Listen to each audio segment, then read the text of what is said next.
Greetings in Jesus' wonderful name and welcome to Riverside Chats. I began a series on where God guides, He provides. I'm going to continue with that series today. We are looking at Elijah commissioned by God to go and hide himself near the brook Cherith. And there he goes, and God makes supernatural provision for him. The brook was just the system. The ravens were just the system God used to provide. But God is always the source. Often we give more credence and we give more recognition to the system than the source. God is my provider. He is Jehovah Jireh. In the mount of the Lord it shall be seen. You remember Abraham was commissioned by God to take Isaac and offer him as a sacrifice. Abraham obeyed God. It was a difficult thing for him to do, to burn his son as a human sacrifice. But obedience is better than sacrifice, to hearken better than the fat of rams. Every disclosure about this new God Abraham was learning about was so different to this request. Remember, Abraham was an heathen worshipper. He was not a Jew. He was made a Jew. The Jewish nation started from him. God called him from Ur of the Chaldees. He was married to his half-sister. They had the same father, but different mothers. And Sarah was extremely beautiful. They loved each other. Sarah called Abraham Lord, lowercase Lord. They had a good relationship. God had commissioned Abraham to offer Isaac as a sacrifice. En route to the mountain, Mount Moriah, it was the same place that Solomon built the temple. It's the place where the temple once stood. The only part of the temple, Herod's temple, was the large stones on the western part which forms the western wall. God provided a ram instead of Isaac being sacrificed. Abraham took the knife, was about to run the knife right through his son's heart. Isaac is a type of Christ. He did not complain or murmur. He obediently went through the whole ordeal. See, Isaac is a type of Christ. Like a lamb before her shearers is dumb, he opened not his mouth. We are looking today at Elijah and God's supernatural provision for him at the brook. Going back to the Abraham story, when the ram was provided, Isaac first asked his dad, he says, "Dad, we have the fire, we have the wood, but where is the lamb for the burnt offering?" Isaac was used to this sacrifice routine, but this was a strange sacrifice. Abraham, full of faith, prophetically spoke, saying, God will provide himself the lamb for the burnt offering. That means God himself will become the lamb that'll be sacrificed one day on a cross. It also meant that God will provide for them immediately for the sacrifice. As we look at Elijah at the brook, we learn this truth today. God's supply is both natural and supernatural. God's supply is both natural and supernatural. Now, some people have a big problem with miracles. They cannot believe that miracles can exist. A miracle is something that is supernatural. But God's supply is both natural and supernatural. You had noticed that at the brook, God provided water. The water came out from the brook. It was not so unusual for water to be found in a brook, but it was unusual that in the time of famine, there was an abundant supply of water. God uses the natural sometimes to do the supernatural. God used ravens. God didn't bring the food himself. The bread and the meat were brought by ravens. The ravens could fly. They could be easy transporters to bring food to him. But what was unusual was that ravens don't bring food from you, they take food from you. They steal things from you. They generally feed on decayed animal matter. When people die, when animals die, they feed on that kind of food. But I'm sure they brought good food to him. And I have a theory, it's not in the Bible, but I believe they brought food from Ahab's stable. I shared with you that they brought filet mignon, which is the tenderloin of the animal. I don't know whether Elijah had to cook it himself or it was already cooked. You know, God cooks things wonderfully. You know, there's nothing like eating a nice sweet orange. Nothing like eating a mango that is just full and dripping with sweetness.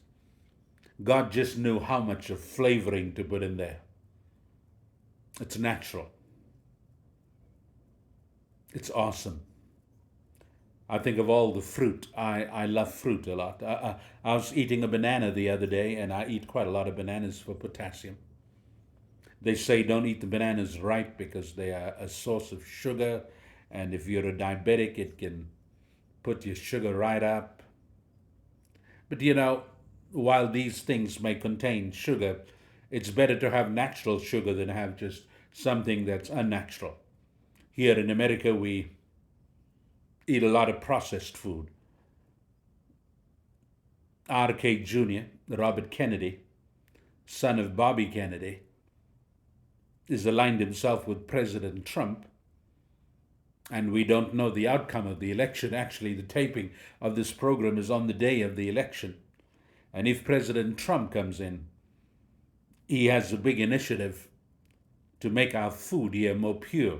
It's amazing. You go to South Africa and other countries, you can eat more food there and be slimmer and eat less food here in the United States and put on more weight. It's a purer form of food. It's best to eat the meat raw. I mean, don't eat the meat raw, but get it raw, prepare it yourself. If you have it already cooked for you, sometimes there's a lot of chemicals that do tremendous harm to your body. God supplies both natural and supernatural. You know, some people cannot believe the miraculous, but I have no problem believing the miraculous. My God is a God of miracles. Like I told you, God could have brought through the ravens raw meat to Elijah, and he had to get the sticks and make a fire, and God could have provided some seasoning for him, or the food could have come already prepared. We are not told, but God is capable of doing either of it. Some people will say, well, you know, when God provided the quail, after he provided the manna, well, you know, the quail, they flew over the Mediterranean, and they were sluggish birds. It was easy to catch them. While that must be so, I think you're right when you say they flew over the Mediterranean, and they flew long distances. But the miracle is that they landed at the feet, so close to this Jewish army. It was not an army, but this throng of people that left Egypt for the promised land. But you know what happened? They were so greedy. They gorged the quail so quickly down that many choked and died. Often we complain. Now, some say, well, there's no big deal. I mean, the plagues that happened in Egypt were all natural phenomena. God used natural things. He used flies, He used frogs, He used the water of the Nile. And people have an explanation for the red waters of the Nile and said that was not blood, that was just something that happens over there. No, it was blood. I have no problem believing that. Are you one who is very skeptical about the miraculous? God can do amazing things. I don't know, this might find hard to believe, but I was told once there was a man whom God convinced that he need to go to India. So he thought, well, I'll go to the airport, maybe I'll get a ticket there. So he got ready, was ready to go to India, try to follow the different flights that were going to India. The last flight had gone, and he was very disappointed. He said, God, I really believed that you told me that I need to come here because you were taking me to India. He went into the bathroom, and the story goes like this, that he came out of the bathroom, but when he came out of the bathroom, he was in India already. Now, can God do something like that? He can. Does He choose to do it often? No. But is that in His power to do? Yes. Elijah outran a chariot. He outran horses. God supplies both natural and supernatural. You see, the water was natural, but the ravens bringing him food was supernatural. Often, God will add His super to our natural. God does not substitute the natural with the supernatural, but He often adds the super to the natural. My God can do exceeding abundantly, more than what He asks or desires. God sent the prophet to hide himself from Jezebel. The prophet was really frightened. Jezebel was a wicked woman. Jezebel is not necessarily a woman. Jezebel was a woman, but the Jezebel spirit is a spirit. It is not bound by one kind of gender. The Jezebel spirit can be found in both men and women. And then there's the Ahab spirit. It can be found in both men and women.